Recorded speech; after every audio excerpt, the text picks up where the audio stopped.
নমস্কার দর্শক বন্ধু, জ্যোতিষ শাস্ত্রের এই বিশেষ অনুষ্ঠানে আপনাদের সকলকে স্বাগত। দর্শক বন্ধু, আমি বৃহস্পতি গ্রহকে নিয়ে বেশ কিছু তথ্য আপনাদের সামনে রাখতে চলেছি, কারণ এই গ্রহটিকে নিয়ে আপনাদের প্রত্যেকের মনে অনেক অনেক জিজ্ঞাসা রয়েছে। আপনাদের বৃহস্পতি কেমন সেটা বোঝার জন্য আপনারা অনেকেই হাতের মধ্যে খুঁজে বার করার চেষ্টা করেন, অনেকে কুণ্ডলীর মধ্যে খুঁজে বার করার চেষ্টা করেন। আপনারা বিশ্বাস করেন বৃহস্পতি যদি ভালো তাহলে সব ভালো। দেখবেন আপনাদের অনেকেরই প্রথম প্রশ্ন আছে, আমার বৃহস্পতিটা ভালো তো? অর্থাৎ বৃহস্পতিকে নিয়ে আপনারা যথেষ্ট চিন্তিত থাকেন, আর এটাও বোঝেন যে যা কিছু ভালো হবে বৃহস্পতির কারণে হবে। তো এখানে বৃহস্পতি নিয়ে এমন ইম্পর্টেন্ট ফ্যাক্টস আমি আপনাদের সামনে রাখতে চলেছি, যা আপনারা আপনাদের কুণ্ডলী থেকে বুঝে নেবেন আপনার বৃহস্পতি কেমন, আপনার বৃহস্পতি কি দিতে চলেছে, আপনার বৃহস্পতির ক্ষমতা কি, আপনার বৃহস্পতির জন্য কোন রেমেডি করবেন। রত্নবাদ দিয়ে চিন্তা নেই, কোন রেমেডি করবেন। শেষ পর্যন্ত সঙ্গে থাকবেন। আমি অনেক অনেক ইম্পর্টেন্ট ফ্যাক্টস যা আপনারা এর আগে শোনেননি, শুরুর আগেই বলে দিচ্ছি, আপনারা অনেকে এর আগে হয়তো শোনেননি। আমি সেই রকম তথ্য আপনাদের সামনে রাখতে চলেছি। এই ভিডিওটা স্কিপ করবেন না, শেষ পর্যন্ত থাকবেন। যদি আপনার জ্যোতিষের উপর আস্থা থাকে, জ্যোতিষ অনুরাগী হন, জ্যোতিষকে ভালো লাগে, শেষ পর্যন্ত শুনবেন। এমন কিছু এক্সপ্লোর করবেন এই ভিডিও থেকে যা এর আগে আপনি করেননি। দায়িত্ব নিয়ে বলেই শুরু করছি। মূল আলোচনায় যাওয়ার আগে আপনারা যারা আপনাদের জন্মপত্রিকা বা বিভিন্ন জ্যোতিষ জিজ্ঞাসা নিয়ে আমাকে কোনো কিছু জিজ্ঞাসা রয়েছে, আমার থেকে জানতে চাইছেন, আমাকে দেখাতে চাইছেন, অনলাইন অথবা অফলাইন, অর্থাৎ ভিডিও কল, টেলিফোন কল বা সরাসরি এসে আমার সাথে যোগাযোগ করে আমাকে দেখাতে পারেন। এই স্ক্রিনের নিচে যে নাম্বার দেওয়া আছে 9830564500, এই নাম্বারে যদি যোগাযোগ করেন তাহলে আমার অফিস থেকে আপনাকে বুঝিয়ে দেবে কিভাবে আপনারা অনলাইন অথবা অফলাইন অথবা চেম্বার এসে কোথায় কিভাবে যোগাযোগ করতে পারবেন, তার জন্য কি করতে হবে। তো দর্শক বন্ধু, যদি মনে হয় আমার জ্যোতিষীয় পরামর্শ আপনাদের প্রয়োজন, তাহলে যোগাযোগ করবেন। আসা যাক মূল পর্যায়ে। আমি আবার বলছি, খুব ইম্পর্টেন্ট কিছু ফ্যাক্টস আপনাকে রাখতে চলেছি। দেখুন, বৃহস্পতি গ্রহ আপনার জন্য আশীর্বাদ নিয়ে আসে। বৃহস্পতির মধ্যে কতগুলো শব্দ আছে, যে শব্দগুলোকে আপনাকে মার্ক করতে হবে, সেটা হচ্ছে আশীর্বাদ, ডিগনিটি, গরিমা, ব্লেসিংস। আর আশীর্বাদ মানে ব্লেসিংস, ডিগনিটি অর্থাৎ আপনার গরিমা বৃহস্পতির সাথে জড়িয়ে। বৃহস্পতি যেখানে বসে থাকে সে ভাবকে নষ্ট করে দেয়, সে ভাবের হানি করে, ক্ষতি করে সেই ভাবটা। আর যেখানে তার দৃষ্টি যায় সেই ভাবকে বাড়িয়ে দেয়। এটা হলো প্রথম অত্যন্ত গুরুত্বপূর্ণ সূত্র। আপনার কুণ্ডলীতে দেখুন বৃহস্পতি কোথায় বসে আছে, যেখানে বসে আছে সেখানে সে খারাপ করছে, আর যেখানে দেখবে সেখানে ভালো করবে। প্রতিটা গ্রহেরই সপ্তমে উল্টো দিকে তার উল্টোকে সপ্তমভাবে দৃষ্টি থাকে, এটাকে আমি বাদ দিচ্ছি। বৃহস্পতিরও সপ্তমে দৃষ্টি আছে, আমি বাদ দিচ্ছি, কিন্তু দুটো স্পেশাল দৃষ্টি রয়েছে, পঞ্চম এবং নবম। স্পেশাল মানে সামথিং ডিফারেন্ট। আপনি আপনার পরিবারে হতে পারে কাউকে একটু স্পেশালি দেখেন, আপনার পরিবারের কোনো সদস্যকে। এই যে সবাইকেই দেখেন, দৃষ্টি সবার উপরই আছে, কিন্তু স্পেশাল যেটা আছে সেটা স্পেশাল। এই যে বৃহস্পতির পঞ্চম আর নবম দৃষ্টি, এটাই হচ্ছে আশীর্বাদ, বৃহস্পতির আশীর্বাদ। আপনার কোথায় পড়েছে, যে ভাবের ওপর পড়েছে সেই ভাব কি জানবেন, বৃহস্পতি আশীর্বাদ দিয়ে রেখেছেন, ওটাই আপনার কুণ্ডলীর ইম্পর্টেন্ট জায়গা, ওটাকে আপনাকে এক্সপ্লোর করতে হবে। আমি অনেক কিছু তথ্য এই ছোট ছোট করে, যার ভিডিও বাড়াবো না, বিরক্তির কারণ হয়ে উঠবে না, কিন্তু শেষ পর্যন্ত থাকুন। আমি এমন কিছু তথ্য নিয়ে আসবো, যারা জ্যোতিষ ভালোবাসেন, জ্যোতিষ নিয়ে পড়াশোনা করছেন, জ্যোতিষ নিয়ে নিয়মিত কালচার করছেন, আপনাদের কাজে লেগে যাবে।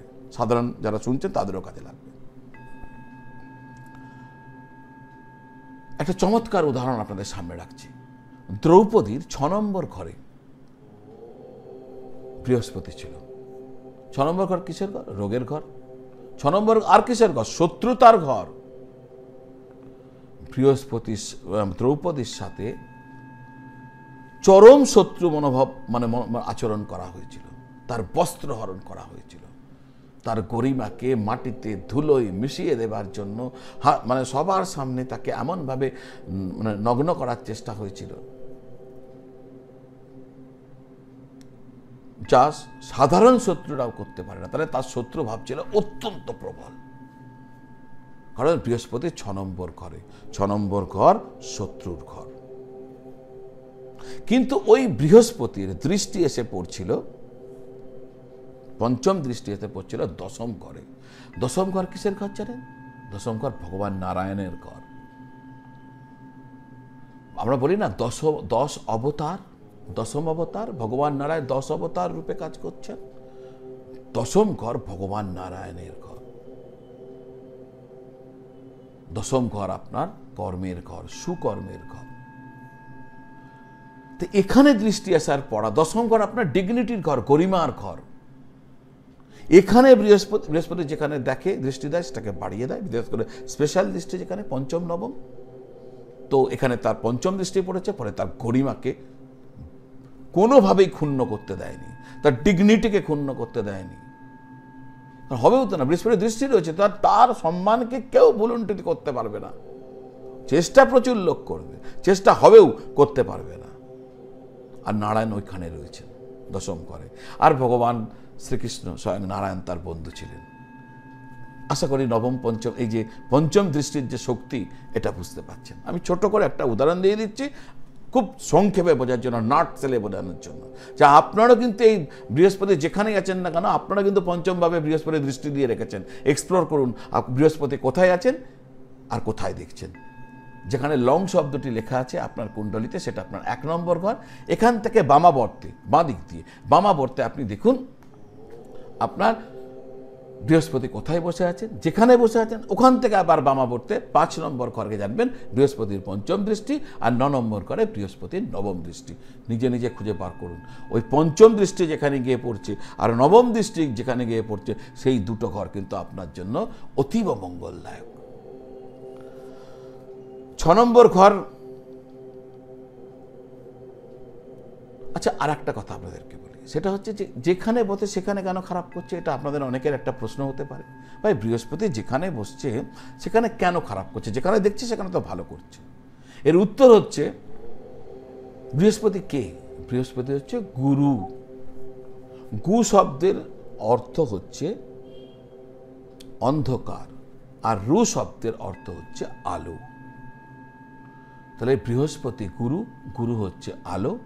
আলো মানে আমি ধরতেই পারি একটি প্রদীপ, যে প্রদীপের শিখা থেকে আলো বিচ্ছুরিত হচ্ছে, আলোর প্রকাশ চারিদিকে ছড়িয়ে পড়ছে। প্রদীপ যেখানে বসে আলোর বিচ্ছুরণ ঘটায়, যেখানে প্রদীপ বসে ওই প্রদীপের নিচে কিন্তু অন্ধকার থাকে। প্রদীপ কখনো তার নিচকে আলোকিত করতে পারে না। ঠিক তেমনি গুরু যেখানে বসে থাকে সেইখানকে আলোকিত করতে পারে না, বাইরে করে দেয়। এই জন্য বৃহস্পতি যেখানে বসে সেই ভাবের ক্ষতি করে দেয়। দর্শক বন্ধু, আপনাদের সামনে আরো একটা উদাহরণ নিয়ে আসবো এটাকে ভালো করে বোঝার জন্য। সেটা হচ্ছে রাজা হরিশ্চন্দ্রের 4র্থ ঘরে বৃহস্পতি ছিল। আর 4র্থ ঘরে বৃহস্পতি থাকার জন্য রাজা হরিশ্চন্দ্র কিন্তু তার, আচ্ছা 4র্থ ঘর কি? 4র্থ ঘর হচ্ছে পরিবারের ঘর, অর্থাৎ এক ছাদের নিচে যারা থাকেন সেটা হচ্ছে তার পরিবার। তো 4র্থ ঘর হচ্ছে পরিবারের ঘর। রাজা হরিশ্চন্দ্র কিন্তু তার রাজ্য, রাজপাট, পরিবার সব হারিয়ে ফেলেছিলেন। সব হারিয়ে তাকে শ্মশানে চলে যেতে হয়েছিল। মানে যখন তার শ্মশানে, এবং শ্মশানে গিয়ে তিনি যে কাজটি পান সেটি হচ্ছে ডোমের কাজ, মৃতদেহ দাহ করতে হবে। একটি ডোম তাকে অ্যাপয়েন্টমেন্ট করে দিয়েছিলেন, সেই কাজটাই তিনি করতেন। এমতো অবস্থায় তার কাছে যখন তার মৃত পুত্রের শব নিয়ে আসা হয়, তখন তার শব তিনি দাহ করেননি, যেহেতু যিনি তার স্ত্রী, যিনি তার ওই মৃত পুত্রের দেহ নিয়ে এসেছিলেন, তিনি পয়সা দিতে পারছিলেন না। আর পয়সা না পাওয়ার কারণে তিনি তার শব, ওই মৃত পুত্রের, তার নিজের পুত্রের শব দাহ করেননি। তার কারণ তার কমিটমেন্ট ছিল, যিনি তাকে তার এই কাজটি দিয়েছিলেন, যে তিনি সব দেহ দাহ করে যে টাকা পাবেন তার হাতে তুলে দেবেন, এটাই তার কাজ ছিল রাজা হরিশ্চন্দ্রের। তিনি তার কর্তব্য থেকে বিচ্যুত হননি। চতুর্থভাবে যদি আপনার বৃহস্পতি বসে থাকে, একটা জিনিস জেনে রাখুন, যাদের যাদের চতুর্থভাবে বৃহস্পতি বসে আছে, আপনাদের জীবনের থেকে যদি ভয়ঙ্কর দিনও আসে, সব যদি চলে যায়, জানবেন এমন একটা সময় আসবে আপনি আবার সব ফিরে দাঁড়াবেন। অর্থাৎ আপনি খাদের কিনারায় চলে যেতে পারেন, কিন্তু কিনারা থেকে খাদে পড়বেন না, আবার আপনি সস্তানে ফিরে আসবেন, ঠিক যেমন রাজা হরিশ্চন্দ্রর ক্ষেত্রে ঘটেছিল। অর্থাৎ তীরে এসে তরি ডুববে না, আবার তরি ভেসে উঠবে। যাদের যাদের চতুর্থে বৃহস্পতি রয়েছে, মিলিয়ে দেখে নিন আমার এই কথাটুকু। যদি এরকম এক্সপিরিয়েন্স না হয়নি এখনো, তো হবে, আর হলেও চিন্তা করবেন না, আবার ফিরিয়ে আনতে হবে। খালি একটা জিনিস আপনাকে মনে রাখতে হবে, কাদের ক্ষেত্রে ঘটবে? যারা কমিটমেন্টের প্রতি, নীতির ওপর, ধর্মের ওপর একদম পাকড় রাখবেন। রাজা হরিশ্চন্দ্রের কাজটা কি ছিল? রাজা হরিশ্চন্দ্রের কাজ ছিল, তাকে যে দায়িত্ব দেওয়া ছিল, সে দায়িত্বটি তিনি অবিচলভাবে পালন করেছিলেন। 4th হাউসে বৃহস্পতির এটাই খেলা, অবিচলভাবে পালন করেছিলেন। যেহেতু তার আনুগত্য ছিল, তাই তিনি ফিরে পেয়েছিলেন। ধর্মের প্রতি, কর্মের প্রতি, কমিটমেন্টের প্রতি আনুগত্য ছিল, ফিরে পেয়েছিলেন। বৃহস্পতির দৃষ্টি তার চতুর্থ ঘর থেকে যেখানে এসে পড়েছিল, সেটা হচ্ছে অষ্টম ঘর। অষ্টম ঘর হচ্ছে অবস্টাকলসের ঘর, প্রতিবন্ধকতার ঘর, বাধার ঘর। এখানে বৃহস্পতির দৃষ্টি, বৃহস্পতির স্পেশাল দৃষ্টি। বাধা থাকবে না, কষ্ট থাকবে না। আর তাই রাজা হরিশ্চন্দ্র সব ফিরে পেয়েছিলেন, এমনকি তার মৃত পুত্রকেও জীবিত করা হয়েছিল। বৃহস্পতির স্পেশাল দৃষ্টি। আরে একটা রিমেডি কি? রিমেডি হচ্ছে, ভাই আপনাকে যে কাজ দেওয়া হচ্ছে, ওই কাজটি আপনি মন দিয়ে করবেন, ওই কাজে কোনো যেন অসততা না থাকে, ধর্মের প্রতি, সত্যবাদিতার প্রতি এক থাকতে হবে। এটা হচ্ছে রিমেডি।